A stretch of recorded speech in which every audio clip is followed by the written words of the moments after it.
আসসালামু আলাইকুম, সবাই কেমন আছেন? আশা করছি সবাই খুব ভালো আছেন। তুমি ফুল ছিঁড়ছো? গাইজ, এটা হচ্ছে আমাদের এই ফুলটার নাম কি আমি জানি না সঠিক। এটা কি ফুল? মেবি অপরাজিতা ফুল হইতে পারে। কি তোমার এই ফুল চাই? হ্যাঁ, নাও। এরকম সব কয়টা দাও। সব কয়টা? গাইজ দেখুন, আমাদের এই অপরাজিতা গাছে কি সুন্দর ফুল হয়েছে, আর গাছটা পুরো ভরে গেছে ফুল দিয়ে। এইখানে, তারপরে এইখানে। আর এই ফুলটা হচ্ছে আমার মেয়ের ফেভারিট ফুল। ও এই ফুলটা খুবই পছন্দ করে। নাও নাও, এই যে তোমার জন্য। জানো, দেখো আরেকটা ছোট ফুলও পাইছি। হ্যাঁ, এই হচ্ছে আমাদের বাসার তাল গাছ।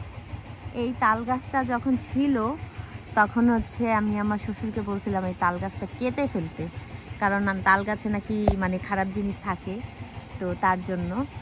কিন্তু আমার শ্বশুর বলল যে এই তাল গাছে মানে সরকারি রাস্তার পাশে তাল গাছ থাকলে মানে খারাপ জিনিস তেমন থাকে না।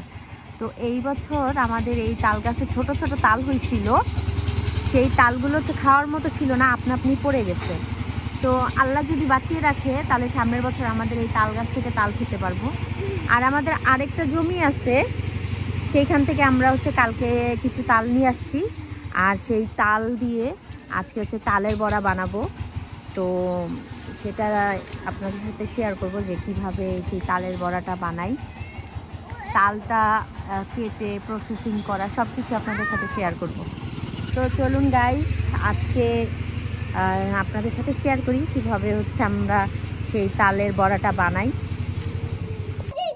কি আপনার কি কষ্ট হইতেছে? আরে কি কষ্ট, দেন দেন দেন দেন। এই তাল কই থেকে নিয়ে এসেছেন? আমাদের গাছের থেকে। আমাদের গাছের থেকে তাল নিয়ে এসেছেন? ওই জায়গা থেকে দুইটা পড়েছে। হ্যাঁ, মিথ্যা কথা বলার আর জায়গা পায় না না গাইস। এটা হচ্ছে আমাদের আরেকটা বাগান আছে, সেই বাগানের তাল আমার দাদি শাশুড়ি দিয়ে গেছে। তো আজকে এই তাল দিয়ে হচ্ছে আমরা পিঠা বানাবো। তো সেটাই হচ্ছে আপনারা দেখুন আমি কিভাবে হচ্ছে এটা পরিষ্কার করি। এটা পরিষ্কার করা খুবই সহজ একদমই। তো আমি প্রথমে যে মুখটা খুলে নিচ্ছি, তো এভাবে খুলে নেবেন গাইজ। এই যে হচ্ছে আমি তালের এইটা খুলে ফেলছি, আর এই যে তালের ভেতরের অংশটা এরকম। তো আমি এইটাকে আগে, এখানে একটু ময়লা আছে, তো আমি এটা ভালো করে ধুয়ে নিই, তারপরে হচ্ছে আমি ছাড়াবো। গাইজ দেখুন কি সুন্দর তাল। তালটা আমি এইমাত্র ধুয়ে তারপরে পরিষ্কার করে নিচ্ছি, আর এখন হচ্ছে এটা আমি পরিষ্কার করব, মানে এগুলো সরাইতে হবে। আর এই তালটা যখন আমি ভাঙছি, মানে এত সুন্দর গন্ধ, চারপাশটা পুরো মোমো করতেছে। দেখুন কি নরম, একদম টসটসে। এটা কিন্তু অনেকে আছে কাঁচাও খায়, মানে কাঁচা খেতে ভালো লাগে। এই যে এরকম টান দিয়ে এরকম কাঁচা কাঁচা খায়, তা আমারও ভালো লাগে। এই যে আমি ছিঁড়ে ফেললাম, 3টা ভাগ করে ফেললাম। গাইস, চারোপাশ পুরা গন্ধে মোমো করতেছে, এই তালের গন্ধে। দেখুন আমি হচ্ছে তালগুলো পরিষ্কার করে নিছি, আর এই যে ময়লাগুলো সব ছাড়ায় নিছি।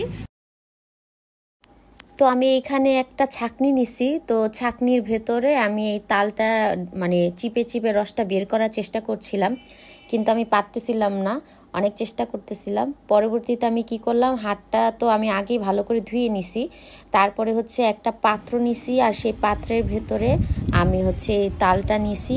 তালটা নিয়ে একটু পানি দিছি, পানি দিয়ে তারপর ভালো করে চটকে চটকে আমি রসটা বের করে নিচ্ছি। এখন হচ্ছে আমার চটকে রসটা বের করা শেষ, তারপরে হচ্ছে আমি একটা ছাঁকনির মাধ্যমে এই রসটাকে ভালো করে ছেঁকে নিচ্ছি। এই হচ্ছে তালের বিচিগুলা, তালগুলো পরিষ্কার করার পরে হচ্ছে এই যে বিচিগুলা হয়েছে। তো এই বিচিগুলো আমরা হচ্ছে এক কর্নারে ফেলে দিব। পরে যখন এই বিচিগুলা থেকে আর কি গ্যাস বের হবে, এটার ভিতরে একটা শ্বাস পাওয়া যায়। আর এরকম শ্বাস তো আপনারাও খেয়েছেন, কারণ এটা হচ্ছে ছোটোবেলায় আমরা অনেক খাইছি। এই তালের শ্বাস খেতে খুবই মজা। তো আমি এখন এখানে ফেলবো, এই কর্নারে ফেলে দেই, এই যে এক পাশে ফেলে দেই। তো আমি এই পাশে হচ্ছে তালের বিচিগুলো সারি করে রেখে দিছি।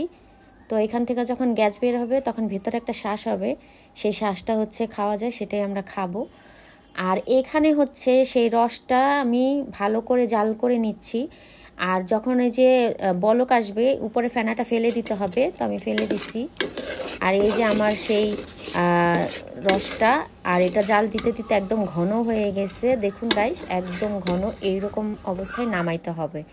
তো আমি পিঠার জন্য এখানে একটা নারকেল নিছি, নারকেলটা প্রথমে ভেঙে নিছি। আর হচ্ছে নারকেলটা কোড়ায়া নিতে হবে, কোড়ায়া তারপরে নারকেলের যে ভেতরের অংশটা ওইটাই নিতে হবে। তো আমি ভালো করে নারকেলটা কোড়ায়া নিছি। তো এই যে সেই রস এবং সাথে আমি নারকেল দিয়ে দিলাম এবং সাথে দিব হচ্ছে চালের গুঁড়া। আর আপনারা যদি চান তাহলে আটাও দিতে পারেন, কোনো সমস্যা নাই। আর চালের গুঁড়াটা দিলে হচ্ছে কি পিঠাটা একটু ক্রিস্পি হবে, মচমচে হবে। তো আমরা হচ্ছে চালের গুঁড়া দিছি, আবার সামান্য পরিমাণে একটু লবণ দিছি। তো এই উপকরণগুলো দিয়ে আমরা ভালো করে মিক্স করে নিব। তো এইখানে হচ্ছে আমার শাশুড়ি চালের গুঁড়াটা সব কিছু দিয়ে সে হচ্ছে মেখে নিচ্ছে। তা আমি সেটাই শ্যুট করে দেখাচ্ছি। আর এটা ভালো করে মেশাতে হবে যাতে হচ্ছে দানা দানা না থাকে। তো এইখানে হচ্ছে আমার মেশানো শেষ। তারপরে হচ্ছে আমরা ভাজার পালা। তো এখানে গরম তেল করে সেই গরম তেলের ভিতরে আমরা হচ্ছে বড়াটা দিয়ে দিছি। তো ফাইনালি গাইজ আমার তালের বড়াটা বানানো শেষ। দেখুন গাইজ কি সুন্দর লাগতেছে, আর খেতেও অসাধারণ হয়েছে। তো আমি হচ্ছে জীবনে প্রথম আজকে তাল প্রসেসিং করে তারপরে হচ্ছে এই পিঠাটা বানাইলাম। তো আপনাদের কাছে যদি আমাদের এই ভিডিওটা ভালো লাগে তাহলে অবশ্যই লাইক কমেন্ট করবেন এবং আমার চ্যানেলটিকে সাবস্ক্রাইব করে আমার পাশে থাকবেন। আর যদি কোথাও ভুল হয়ে যায় তাহলে প্লিজ সবাই ক্ষমার চোখে দেখবেন। তো আমি তালের বড়াটা খেয়ে দেখছিলাম, তালের বড়াটা আসলে অনেক মজা ছিল। তো আজকে এই পর্যন্ত, সবাই ভালো থাকবেন, আল্লাহ হাফেজ।